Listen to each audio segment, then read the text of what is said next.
Comment développer l'assurance inébranlable des élitistes?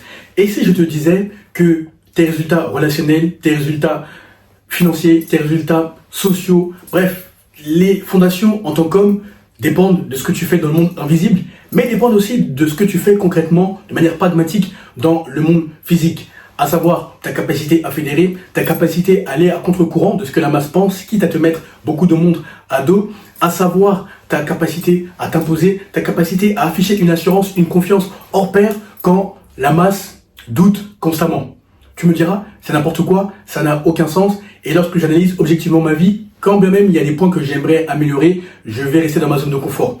Eh bien, en quelques minutes, je vais te démontrer que tu dois impérativement adopter l'assurance, la confiance des élitistes afin que tes résultats soient exponentiels, que ce soit devant les hommes ou devant les femmes. Et là, je te vois venir. Olivier, à quoi ça va me servir de connaître comment développer l'assurance inébranlable des élitistes? C'est très simple. Moi, j'aide les hommes ambitieux comme toi à atteindre l'élite via l'alignement vibratoire et les secrets spirituels.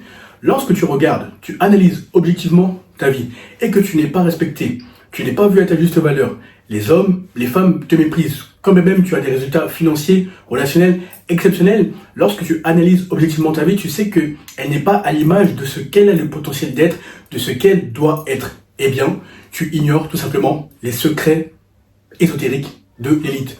À travers mon contenu long format comme le court format, je te donne 1% de ces secrets.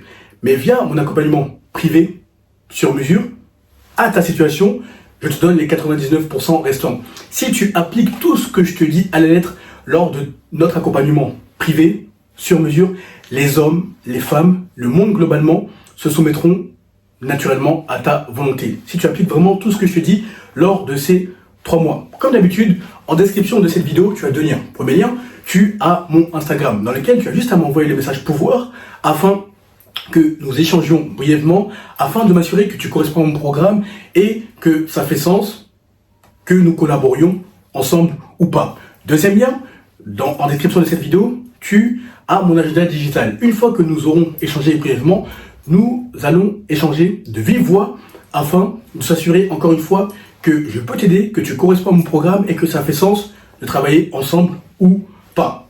Alors, comment développer l'assurance inébranlable des élitistes? 1. Sois à l'aise avec la confrontation. 2. Respecte ta parole vis-à-vis de ta personne. 3. N'attends plus l'approbation externe. 4. Fais en sorte que les femmes deviennent un jeu d'enfant. 1. Sois à l'aise avec ta confrontation. Avec la confrontation plutôt. Le problème est que tu es un bini-oui. Tu as beau être dans ce cabinet ministériel, tu as beau être dans ce cabinet présidentiel, aussi bien en Occident qu'en Afrique, tu as beau être dans ce fonds d'investissement, tu as beau mener des activités qui sont fleurissantes dans le monde digital comme dans le monde physique. Bref, vous êtes des hommes qui réussissez dans ce que vous faites. Il y a des avocats, des juristes, des juges, bref, il y a des hommes d'horizons divers et variés. Mais le problème est que, hormis ta matière grise, hormis la technique que tu maîtrises, eh bien, tu es un bini-oui et tu n'oses pas être frontal devant les hommes ou devant les femmes. Par conséquent, les gens te marchent dessus et à chaque fois que tu laisses les gens faire de toi leur marchepied, leur serpillère, eh bien, l'estime de toi baisse drastiquement au point où tu t'auto-sabotes. Quand bien même sur le plan technique, sur le plan de ce que tu fais, par rapport à ce que tu as appris, etc., eh bien, tu excelles. Sur le plan relationnel, sur le plan social, malheureusement, ça laisse à désirer. Maintenant, comment être à l'aise avec la confrontation? C'est très simple. Garde à l'esprit que les hommes et les femmes te traiteront de la manière dont tu te traites. Donc, lorsque tu rencontres un homme ou une femme, il faut que tu sois prompte à établir tes limites, il faut que tu sois prompte à établir tes principes, à établir ce que tu acceptes, ce que tu n'acceptes pas. Et crois-moi qu'ils accepteront les limites que tu leur imposes, les principes que tu leur imposes, du moment que le respect est mutuel. N'as-tu pas constaté, peu importe la société dans laquelle tu excelles, peu importe le ministère dans lequel tu excelles, peu importe le cabinet dans lequel tu excelles, bref, n'as-tu pas constaté qu'il y a des hommes qui fédèrent naturellement autour d'eux? A contrario, il y a des hommes qui sont le marchepied, qui sont les serpillères de tout le monde. Eh bien, c'est juste qu'ils n'osent pas, qu'ils n'arrivent pas, qu'ils ne savent pas établir leurs principes, leurs critères, leurs standards, afin que les gens les respectent. Car en tant qu'homme, le problème est que tu cherches à être aimé. Alors que non, tu as tout faux. Tu dois chercher à être respecté et ensuite les gens t'aimeront. Donc il faut impérativement que tu sois à l'aise avec la confrontation. Ça peut être la confrontation spirituelle. Je te parle beaucoup de ça parce que ça fait partie intégrante et intégrale de l'évolution des hommes, humaines globalement. Lorsque tu es à l'aise avec la confrontation spirituelle, on te montre qui sont tes ennemis. Les ennemis amicaux, les ennemis familiaux, les ennemis sentimentaux, bref, en fonction de si ce sont les femmes, si ce sont les amis, si ce sont la famille, si c'est la famille, bref, tu connais maintenant la source de tes combats spirituels. Eh bien, il faut que tu sois rentre dedans. Il ne faut pas qu'il y ait de peur, il faut vraiment qu'il y ait de l'agressivité, l'assertivité, la passion. Il faut vraiment que tu sois rentre dedans parce que garde à l'esprit que lorsque tu es combattu spirituellement, certaines personnes ne comprennent que la violence, étant donné qu'elles ont exercé une telle pression, une telle violence sur leurs victimes et qu'elles sont toujours sorties vainqueurs. Mais devant toi, il faut que tu t'imposes spirituellement. Et ça commence par avoir une vie spirituelle rigoureuse. De la même manière que tu vas aux toilettes, que tu es avec des femmes, que tu vas à la salle de sport, que tu signes tes gros contrats, que tu es avec des présidents, des ministres, etc. La spiritualité doit faire partie intégrale et intégrante de ta vie. Sinon, tu seras victime de coups dont tu ne connaîtras pas la source, mais qui seront fatales. Là, je parle de confrontation spirituelle, mais ça peut être également la confrontation verbale, intellectuelle. Il faut que tu sois à l'aise avec le fait de ne pas être d'accord avec les gens et même de te mettre à dos la masse, littéralement. Tu es un leader, si tu me suis, tu es un élitiste, donc tu dois partir du principe que la majorité des hommes et des femmes ne seront pas d'accord avec toi. Et c'est une bonne chose. Arrête impérativement de chercher l'approbation, l'aval de tout le monde. Typiquement, moi quand je dis souvent que le foot est pour les pauvres et que ce sont les cons qui regardent le foot, tout le monde me tombe dessus. Mais j'assume et je le dis clairement en ligne, même physiquement, le foot est pour les pauvres. Pourquoi ? Garde à l'esprit que quand on organise ces matchs de foot, etc., qu'est-ce qui se passe après ? Tu vois toujours ces cons-là qui vont casser, etc.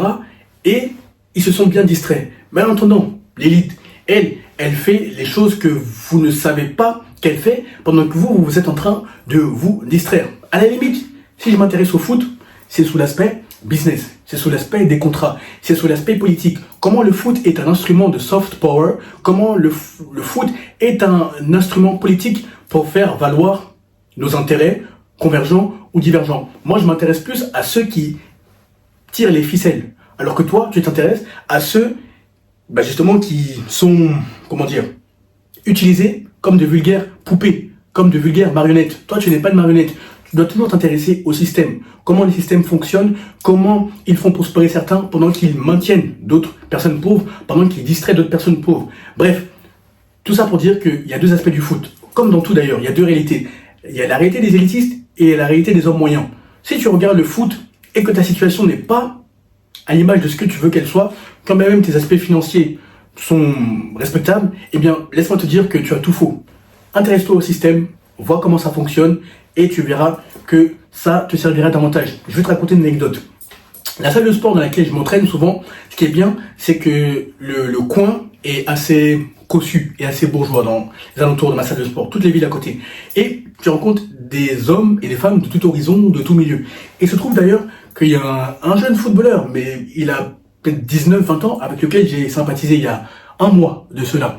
Et il m'expliquait que, écoute, moi Olivier, je joue à Monaco. Et là tu vas me dire, mais s'il jouait à Monaco, qu'est-ce qu'il foutait dans ta salle de sport en Île-de-France ? C'est juste qu'il était en fin de saison, d'après ce qu'il m'a expliqué, et qu'il venait voir sa famille. D'ailleurs, ça le rendait déprimé de venir voir sa famille quand il vivait dans l'opulence monégasque. Et mon point est que, lorsque nous avons discuté, il s'est rendu compte qu'il y a deux réalités, celle des élitistes et celle des hommes moyens. Il me dit que lui, il sait juste jouer au foot et qu'il ne s'occupe pas de l'aspect contractuel, de l'aspect business, de l'aspect politique, de sa pratique sportive. Je lui dis, écoute, change de mindset, change de paradigme. Je crois que Albert de Monaco, on l'appelle Monseigneur. Le titre du prince de Monaco, c'est Monseigneur. Je lui dis, écoute, rapproche-toi de Monseigneur Albert de Monaco. Je crois, hein, tu m'arrêtes si je me trompe, par rapport à son titre. Rapproche-toi de tous ces fans, de tous ces vieux qui viennent vous voir, etc. Parce que eux, ils sont fans de ce que vous faites. Vous participez au rayonnement monégasque. Vous êtes les enfants du rocher. Donc toi, il faut que tu te vois comme un businessman. Ta vie ne sera que la succession de bonnes rencontres, fructueuses ou infructueuses. Donc toi, malgré le fait que tu tapes derrière un ballon, intéresse-toi au business. éduque-toi financièrement, éduque-toi au niveau géographique, au niveau politique, au niveau diplomatique, et tu verras que tu ne seras pas comme tous tes amis fouteux, tu seras un homme complet avec qui on peut discuter, qu'on respecte, et qui n'a pas juste fait des millions, mais il est incapable d'allier une phrase, d'analyser les contrats, etc. Il me dit oui, merci Olivier, j'avais pas vu ça comme ça. Tiens, d'ailleurs, donne-moi ton contact, je vais te contacter parce que j'en ai besoin pour diverses questions. Ça s'applique aussi bien aux joueurs de foot que à ceux qui sont spectateurs. Donc toi, intéresse-toi toujours au système et tu verras que tu seras à l'aise, tu auras beaucoup plus confiance en toi parce que le fait d'aller à contre-courant et de rester ferme dans ta position, eh bien crois-moi, ça te donnera confiance en toi. J'ai pris la spiritualité, j'ai pris le foot, mais ça s'applique à tout, même intellectuellement. N'aie pas peur de débattre, démontre ta valeur, démontre que tu vaux quelque chose. Ne sois pas cet homme petit qui ne fait pas de vagues, non. Démontre ta valeur, on respecte ceux qui posent leur cou sur la table, ceux qui sont audacieux, ceux qui osent faire, ceux qui osent dire des choses que personne n'ont faites ou dites avant eux ou autour d'eux. Toi, tu dois devenir cet homme qui est, comment dire, subversif dans l'ordre commun. 2. Respecte ta parole vis-à-vis de ta personne. Tu sais comment tu vas gagner confiance en toi? Comment tu vas avoir une assurance inébranlable? C'est digétiste, c'est en respectant ta parole. Ça peut être des choses toutes bêtes comme te lever une demi-heure plus tôt par rapport à l'heure habituelle. Ça peut être le fait de faire 30 minutes de sport par jour. Ça peut être le fait de lire 10 minutes par jour. Les livres qui correspondent à ta psychologie, à ton chemin. Bref, les livres qui te stimulent intellectuellement, qui te stimulent émotionnellement, qui te stimulent en esprit. Je ne vais pas te montrer mes livres, tu les connais déjà, je te les ai déjà montrés maintes fois. Ça peut être le fait d'échanger avec les gens. Tu sais, on a un fléau en 2025, 2026, 2027. Nous avons des hommes qui ont peur des gens. Je t'assure. Et il est fort probable que ce soit ton cas. Quand même tu excelles financièrement et tu excelles dans tes cercles sociaux. Mais tu plafonnes parce que là, je suis en train de mettre le doigt sur ce qui cloche, justement. On a des hommes qui ont peur d'échanger avec leurs semblables et qui ont peur des femmes.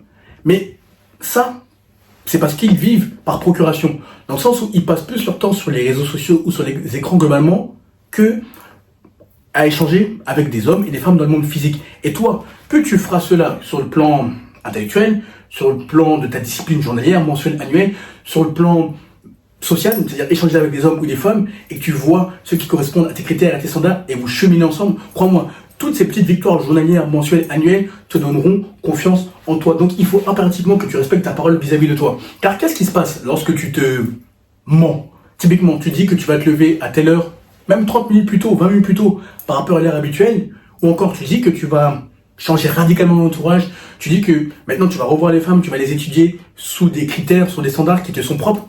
Qu'est-ce qui se passe quand tu ne le fais pas? Eh bien, ton subconscient n'est pas en alignement avec les résultats escomptés. C'est comme si tu dis A, mais tu fais Z, et ton subconscient ne comprend pas ce qui se passe. Donc plus tu es aligné mentalement, intellectuellement, émotionnellement, spirituellement, physiquement, et plus les gens, les hommes, les femmes, le monde globalement, se soumettront naturellement à ta volonté. C'est pour ça que tu dois respecter ta parole vis-à-vis de ta personne. Plus tu te respectes, plus les gens te respecteront. Plus tu seras dur avec toi-même, plus les gens seront doux avec toi-même. Plus tu seras doux avec toi-même, plus les gens seront durs avec toi-même. Oui, je sais, c'est la triste réalité de la société en 2025, 2026, 2027, mais je sais que tu as déjà appliqué ce que je t'ai dit, tu as eu des résultats phénoménaux pour les retours que j'ai avec vous. Si tu n'as pas encore appliqué, je ne sais pas ce que tu fous, mais ne t'étonne pas d'être ce technocrate, ce technicien qui est bon dans ce qu'il fait, mais qui est méprisé socialement, pendant que d'autres qui sont moins bons que lui excellent de tous les aspects, font des ravages au niveau des femmes, sont entourés de gagnants, sont assis à la table des gagnants, pendant que là, tu te demandes qu'est-ce qui se passe. Mais là, justement, je suis en train de t'expliquer. Tu es trop fermé, tu es un ermite. Quand même, tu es bon dans ce cabinet ministériel, dans ce cabinet présidentiel, dans ce fonds d'investissement, dans les sociétés que tu diriges, etc. Sois beaucoup plus ouvert. La vie ne s'arrête pas à ce qu'il y a là-dedans. Plus tu serres de main, plus tu fais la bise, et mieux tu t'en sortiras, car tu sauras analyser les gens, les intérêts convergents, divergents. 3. N'attends plus l'approbation externe. Le fait d'avoir une discipline journalière, mensuelle, annuelle, te permettra de te valider. Typiquement, moi, le fait de créer 2 longs formats par semaine, c'est comme ça que je me valide. Après, l'aspect financier, l'aspect relationnel prend soin de lui-même. Car quand tu ne prends pas les gens pour des cons, parce que tu n'es pas un con, Les gens le voient, ils disent non, ça se voit que son contenu est qualitatif, ça se sent même, et j'ai appliqué, j'ai eu des résultats. Bref, moi c'est comme ça que je me valide, en ce qui concerne l'aspect digital. Mais étant donné que la vie ne se limite pas au monde digital, avant ça, parce que c'est très récent pour moi l'aspect digital, c'est bientôt 1 an et demi, 2 ans, avant ça, il y a eu une vie physique, donc le monde diplomatique, le monde du business, etc. Moi, comment je me valide dans ce monde-là, donc physique, concret, réel, c'est en serrant le plus de mains, c'est en apportant le plus de valeur, c'est en connectant les gens entre eux, c'est en étant rémunéré grâce à la valeur que j'apporte dans le monde physique, dans le monde réel. En fait, je ne me valide pas avec le résultat, mais je me valide avec l'action qui a permis un potentiel résultat. Est-ce que tu comprends ce que je veux dire ou pas? Le problème, c'est que toi, lorsque tu veux faire une chose avec ces hommes ou ces femmes, tu te dis, je m'y attellerai, je ferai cette chose que je sais être importante pour moi uniquement lorsque le résultat me sera garanti. Mais on n'est pas à la fac de droit là, on n'est pas à l'ENM, on n'est pas à l'ENA, on n'est pas à Sciences Po, on n'est pas à Polytechnique, on n'est pas aux Beaux-Arts, on n'est pas à l'ESSEC, on n'est pas à HEC, on n'est pas à Saint-Cyr là. Les résultats ne sont pas garantis. On t'a fait croire que dans le monde universitaire, des grandes écoles, si tu bosses très dur, eh bien les résultats seront garantis. Oui, sur les papiers, tu as eu 15, tu as eu 20, c'est très bien. Mais dans la vie réelle, non. Tu dois te valider avec un raisonnement inverse, à savoir prendre les actions requises pour un potentiel résultat. J'ai pris les actions requises, après le reste prendra soin de lui-même. Et puis tu es aligné mentalement, intellectuellement, spirituellement, physiquement, etc. Et plus tu verras que tes actions seront chargées par ton alignement. Et les hommes, les femmes n'auront pas d'autre choix que de se soumettre naturellement à ta volonté. Ce ne sont pas des rêves que j'expose devant toi, ce ne sont pas des théories, c'est ce que j'ai vécu personnellement, c'est ce que tous mes amis vivent personnellement, c'est ce que tous ceux qui passent à l'action, parmi les membres de l'audience, vivent personnellement, bref, c'est la réalité que je décris juste. Donc, une fois que tu arrêteras de te valider avec l'approbation externe, maintenant les gens, hommes comme femmes, te demanderont naturellement comment tu as fait, comment tu fais pour être si... Tu as quelque chose en toi, il y a une énergie qui se dégage, tu es différent. Et c'est là où tu leur expliqueras. Et les femmes te verront comme des guides, les hommes te verront comme des potentiels associés, des potentiels partenaires, des potentiels mentors. Bref, ils te verront comme la valeur que tu as intrinsèquement, mais qui maintenant est exposée de manière extrinsèque. Donc voilà pourquoi je dis que tu ne dois plus te valider avec l'approbation externe. Ce que un tel va penser, ce que un tel va dire, en sachant que 99% de la masse des hommes méprisés, isolés, ignorés, ou des femmes, vibrent dans le paradigme du survivant, comme je te l'explique souvent. À la colère, au doute, à la peur, à la négativité, au commérage, à la culpabilité, etc. Pourquoi tu veux tenir compte de ce que la masse pense de toi? Toi, valide-toi, encore une fois, je répète pour que ça rentre, je martèle, valide-toi avec l'action qui donnera un potentiel résultat. Pas avec le résultat qui est garanti, parce que rien n'est garanti dans la vie. Même la vie n'est pas garantie. Valide-toi avec l'action potentielle. Et tu verras que le reste prendra soin de lui-même. 4. Faire en sorte que les femmes deviennent un jeu d'enfant. En effet, c'est le talon d'Achille de beaucoup d'hommes, quel que soit leur statut. Que ça aille du président au ministre, au directeur du fonds d'investissement, au directeur du cabinet ministériel, au directeur du cabinet présidentiel, aussi bien en Asie, en Europe, en Afrique, en Amérique, etc. Bref, quel que soit le continent, les femmes sont le talon d'Achille de beaucoup d'hommes. Donc toi, il faut que tu raisonnes à la répétition. De la même manière que c'est à force de faire tes curls à la barre que tes biceps gonfleront, que c'est à force de faire tes tractions que ton dos gonflera, que c'est à force de faire tes squats, tes fentes, que tes jambes seront dignes de faire fantasmer les femmes et de faire des exploits sur le plan intime. De la même manière, eh bien, avec les femmes, tu dois aussi aller à la répétition. Parce que, comme je te le disais il y a quelques minutes, il y a des hommes de tout âge, et je le vois parce que j'en coach énormément parmi vous dans l'audience, même ceux avec lesquels j'échange. Il y en a qui ont peur des femmes. Mais tu n'as pas compris une chose. Lorsque tu es aligné, mentalement, émotionnellement, intellectuellement, physiquement, spirituellement, eh bien, rien ne te fera peur. Personne ne te fera peur. En fait, tu seras tellement en paix avec toi-même, serein. Tes ancrages, tes fondations seront tellement solides que ce n'est pas une femme, quelle que soit sa beauté, quelle que soit sa nationalité, son origine, qui te fera peur. Au contraire, maintenant, elles commenceront à te regarder comme ça quand elles méprisent les hommes et elles les regardent comme ça. Je t'assure, il y a une réalité pour les gagnants, il y a une réalité pour les perdants, que tu veux l'admettre ou non. Donc, comment tu fais en sorte que les femmes deviennent un jeu d'enfant? Il faut que tu sois beaucoup plus social. Le contrat que tu as signé à plusieurs M, à plusieurs B, c'est très bien. Mais il ne te rendra pas meilleur socialement. Il ne te rendra pas meilleur avec les femmes. Donc, il faut que tu apprennes à poser des questions. Tout bête. En partant du principe que les hommes et les femmes sont égocentriques par nature. Plus tu leur permettras de parler un maximum d'eux en ta présence, et plus ils se sentiront bien en ta présence. Et plus, naturellement, étant donné que tu écouteras plus que tu ne parleras, eh bien, tu sauras dire les choses qui font mouche, tu sauras avoir de bons arguments. Bref, tu seras un homme intéressant qui ne parle pas pour rien dire, mais ça passe par le fait d'y aller à la répétition, comme tes curls à la barre, pour développer tes biceps. Il faut que tu apprennes à échanger avec les femmes et que tu aies des standards. Moi, je t'ai déjà exposé les miens, je ne veux pas te les exposer encore une fois. Que tu aies des standards, que tu aies maintenant cette énergie de sélectionneur. Et plus tu travailles sur toi, plus les cercles que tu rencontres changent. Et les femmes, je t'assure, ça devient un jeu d'enfant au point où elles préfèrent même se partager un homme plutôt que de le perdre. Je vais te raconter encore une anecdote.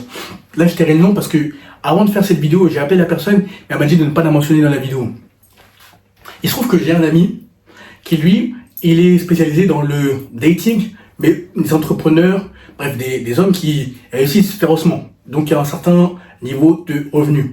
Et lui, il a constaté que beaucoup d'hommes, quel que soit le milieu, même qui ont réussi financièrement, eh bien, sont effrayés à l'idée d'imposer leurs standards devant les femmes parce qu'ils n'arrivent pas à dire non à un vagin, ils tremblent, ils transpirent devant un vagin. C'est la triste réalité, très cynique. Mais, après leur coaching, qu'est-ce qui se passe? Donc, de ces hommes-là, il se passe que les femmes préfèrent même se partager le même homme qui a réussi, qui est multidimensionnel et qui n'est pas unidimensionnel, contrairement à 99% des hommes, dans le sens où elles s'acceptent même de faire des trios, voire des partouzes. Oui, je sais, tu ne t'y attendais pas, mais je t'assure que même moi, ça m'est arrivé. Attention, je t'arrête, pas trio ou partouze, mais dans le sens où, à l'époque, quand j'étais en fin d'études, moi là, je ne le fais plus, je voyais 4 femmes. Et je leur disais, écoute, moi, je vois telle femme, telle femme, telle femme, telle femme, parce que j'estime qu'un homme qui a travaillé sur lui peut s'octroyer ce privilège. Elle me répondait, écoute, dans ce cas-là, je ne veux pas avoir, je veux pas voir, les images, les photos, les messages. Elles préféreront être bercées d'illusions, je t'assure. Et pour revenir à mon ami, ça c'est une réalité que je vivais déjà avant de connaître mon ami. Mais lui, quand il m'a montré les coachings qu'il fait, il m'a montré les clients qu'il a dans son portefeuille clientèle, etc. Bref, je me suis rendu compte, ça a confirmé ce que je savais déjà, qu'il y a une réalité pour les élitistes et une réalité pour les perdants, malheureusement. Je t'assure, je répète encore une fois. Il y a des femmes qui accepteront même que vous fassiez des trios. Et elles te diront peut-être, oui, j'ai peur que tu préfères la deuxième, la troisième à moi qui suis la première, mais bon, je pourrais m'y accommoder. Je t'assure, il y a une réalité pour les perdants et une réalité pour les gagnants. Et la vie avec les femmes ne s'arrête pas à l'aspect sexuel. Il y a l'aspect intellectuel, il y a surtout l'aspect spirituel. Bref, est-ce qu'elle va t'aider dans tes ambitions? Est-ce qu'elle va t'élever? Ou est-ce qu'elle est juste belle, mais elle est conne? Bref, il y a beaucoup de choses que tu dois analyser. Et plus tu vois les femmes autrement que comme des trophées, plus tu verras tous les défauts qu'elles ont, et je t'assure que ça te permettra d'enlever le piédestal sur lequel tu les mets. Plus tu seras bon avec les femmes, plus tu seras bon en business, plus tu seras bon avec les hommes, car la manière dont tu fais une chose, donc avec les femmes, la manière dont tu te conduis avec les femmes, déterminera la manière dont tu te conduiras avec les hommes. Donc, l'imposition de critères, de standards, la fermeté, la poigne, bref, le fait que s'il y a quelque chose qui ne va pas, si le principe n'est pas respecté, ça dégage au suivant, à la suivante. Je t'assure que tu as tout intérêt à faire en sorte que les femmes deviennent un jeu d'enfant. Si tu appliques ces 4 points, tu verras que tu auras des résultats phénoménaux. Sur le plan relationnel, sur le plan social. Car la vie n'est qu'une succession de rencontres fructueuses ou infructueuses. Et plus tu feras des rencontres fructueuses, plus ta vie sera à l'image de ce que tu veux qu'elle soit réellement. Tu seras un homme multidimensionnel. Tout simplement. Applique férocement ces 4 points. Et comme d'habitude, tu es habitué maintenant, en description de cette vidéo, tu as 2 liens. Premier lien, tu as mon Instagram, dans lequel tu as juste à m'envoyer le message pour voir, afin que nous échangions brièvement et que je m'assure que ça fait sens ou pas de travailler ensemble. Deuxième lien, tu as mon agenda digital, toujours en description de cette vidéo. Une fois que nous aurons échangé sur Instagram et que je m'assure que tu corresponds bien à mon programme, que tu vas appliquer tout ce que je te demande d'appliquer, tout ce qui a été convenu mutuellement, eh bien, nous échangerons brièvement de vive voix afin d'être sûr, encore une fois, que je peux t'aider que tu corresponds à un programme, que tu ne vas pas me faire perdre mon temps. En effet, je privilégie la qualité à la quantité. Bonne réussite, à très vite.